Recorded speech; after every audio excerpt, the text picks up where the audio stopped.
সুন্দরবনে দ্বিতীয় দিন আমরা কোথায় কোথায় ঘুরলাম, কি দেখলাম, তার সাথে কি খেলাম, আমরা সবাই মিলে কতটা মজা করলাম চলো তোমাদের বলি।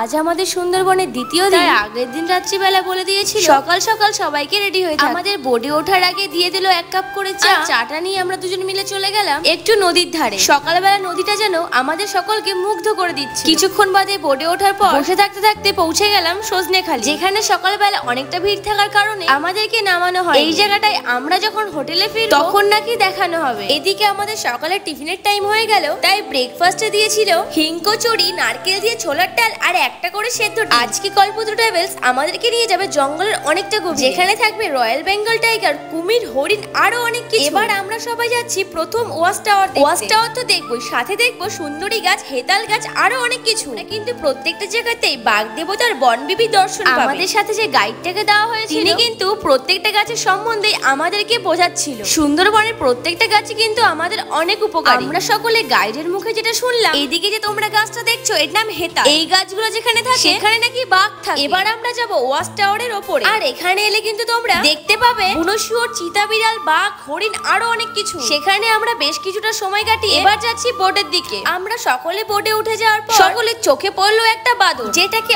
অনেকেই ভাবছিল বাঘের বাচ্চা দেখা পেলাম। সেটা নিয়ে আমরা সবাই মজা করতে এগিয়ে যাচ্ছিলাম আরো গভীর জঙ্গলে। তোমরাও যদি সুন্দরবনকে এত কাছের থেকে দেখতে চাও অবশ্যই একবার ঘুরে যেও। এদিকে আমাদেরকে আবার আরেকবার চা দিয়ে গেল। আসলে ইলিশ উৎসব মানে খাওয়া দাওয়া তো ঠিক, তার সাথে সাথে আরো অনেক কিছু জানা। দ্বিতীয় দিনে ছিল আমুদি মাছ ফ্রাই, যেটা টেস্টটা ছিল দারুণ। যখন আমাদের বোটটা জঙ্গলের অনেকটা গভীরে চলে গেল তখন নেমেছিল অঝরে বৃষ্টি। বিষয়টা দেখে হয়তো প্রথমে ভয় পেয়েছিলাম, তারপর মনে হচ্ছিল আমরা সবাই মিলে কোনো অ্যাডভেঞ্চার করছি। আসলে চার দেওয়ালের মাঝের থেকে বেরিয়ে জীবনটাকে যে উপভোগ করতে হয় সেটা হয়তো আমরা সকলে প্রায় ভুলেই গেছি। এবার পৌঁছে গেলাম সবথেকে বড় আরেকটা ওয়াচ টাওয়ার দেখতে, যেখানে আছে দুপাশ দিয়ে ম্যানগ্রোভের জঙ্গল, মাঝখানে দুপাশে নেট দেওয়া একটি সরু রাস্তা। সেখান দিয়ে কিছুটা গেলে তোমরা দেখতে পাবে অনেকগুলো বোর্ড লাগানো আছে, যেখানে দেখবে তোমরা ভূত কাকড়া, চিতা বিড়াল আর আছে কিং কোবরা। ভয় পাওয়ার কিছুই নেই, কারণ সুন্দরবন ভ্রমণে যারা যায় তাদেরকে সব সময় গাইড দিয়ে ছাড়া হয়। এদিকে আমরা আরেকটা ওয়াচ টাওয়ারের উপরে চলে এসেছি। সেখান থেকে যতদূর তাকাবে চারিদিকে দেখতে হবে শুধু ম্যানগ্রোভের জঙ্গল। একটা কথা কিন্তু সত্যি, প্রকৃতি নিজের মতো করে কিন্তু খুব সুন্দর। তাই জন্যই কিন্তু আমাদের এই ইলিশ উৎসবটা, কারণ ইলিশ উৎসবের পাশাপাশি তারা কিন্তু আমাদেরকে সুন্দরবনটাকে আরো কাছ থেকে চেনে। এদিকে আমাদের বোট চলে এসেছে, বোটে উঠে দেখি সবাইকে লাঞ্চে বসিয়ে দিয়েছে। আর দ্বিতীয় দিনের মেনুতে কি ছিল জানো? দ্বিতীয় দিনের মেনুতে ছিল ডাল, আলু ভাজা, সরষে ইলিশ, চিংড়ি, ইলিশ মাছের মাথা দিয়ে কচুর শাক, চাটনি, পাঁপড়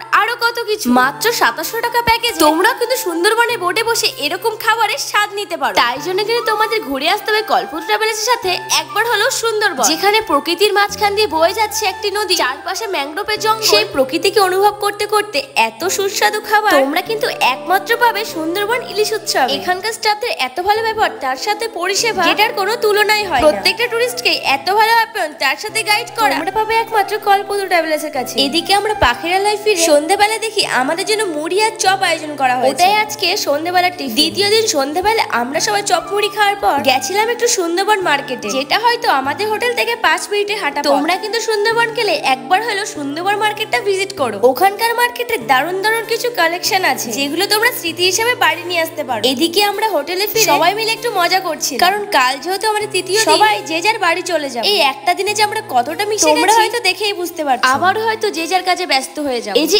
একা যে দাদাটা ডান্স করছে কিন্তু ওখানকারই ছেলে, বলতে পারো একটা স্টাফ। তার মধ্যে যে প্রতিভাগুলো আছে যেগুলো হয়তো আমাদের মধ্যে। এদিকে রাতে আমাদের ছিল ফ্রাইড রাইস আর চিকেন, যেগুলো স্বাদ হয়তো মুখে প্রকাশ করা যাবে না। ফ্রাইড রাইসের সাথে প্রথমে ছিল আলুর দম। রাত যেহেতু অনেকটাই হয়েছিল সবাই খেতে বসে পড়েছে, যেহেতু কাল আমাদের শেষ তাই আমাদের অনেক সকাল সকাল বেরোতে হবে। আর লাস্টের দিনে আমরা কি কি করলাম, কোথায় কোথায় ঘুরলাম, কি খেলাম, ইলিশ বিরিয়ানিটা কেমন ছিল জানতে গেলে কিন্তু দেখতে হবে পরের। তোমরা যদি প্রথম দিনের পার্টটা দেখতে চাও কিনে দেওয়া থাকলো, গিয়ে দেখে এসো।